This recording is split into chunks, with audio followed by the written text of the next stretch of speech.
Halo anak-anak, selamat hari Jumat. Mari kita memulai hari ini dengan devotion terlebih dahulu.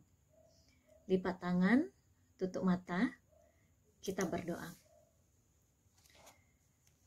Tuhan, kami sungguh bersyukur untuk pemeliharaanmu dalam hidup kami. Kami mau merenungkan firman Tuhan. Tolong kami semua Tuhan untuk bisa mengerti dan melakukan apa yang menyenangkan hati Tuhan. Dalam nama Tuhan Yesus kami telah berdoa. Amin. Oke, anak-anak, kita akan merenungkan satu bagian firman Tuhan tentang Allah memilih umatnya.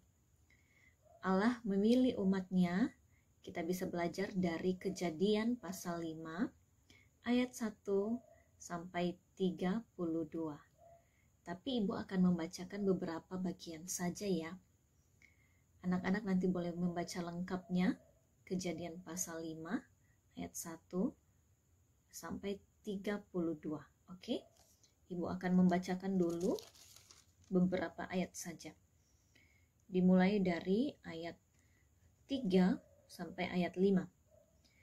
Setelah Adam hidup 130 tahun, ia memperanakkan seorang laki-laki menurut rupa dan gambarnya, lalu memberi nama Set kepadanya. Umur Adam setelah memperanakkan Set 800 tahun, dan ia memperanakkan anak-anak lelaki dan perempuan.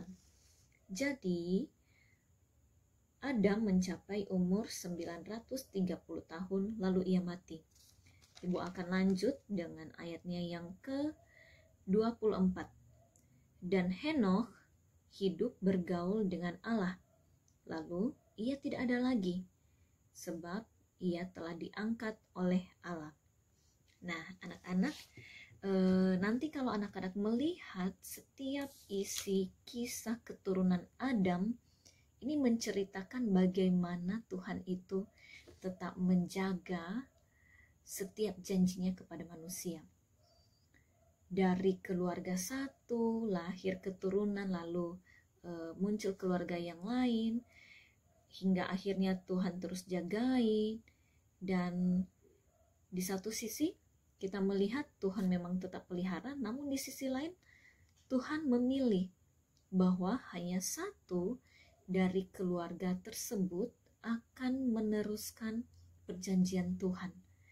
Jadi sebenarnya cukup menakutkan ya, karena hanya satu dari keluarga itu yang akan melanjutkan perjanjian Allah di dalam keluarga itu ataupun di bumi ini. Dan semua manusia pasti akan mati.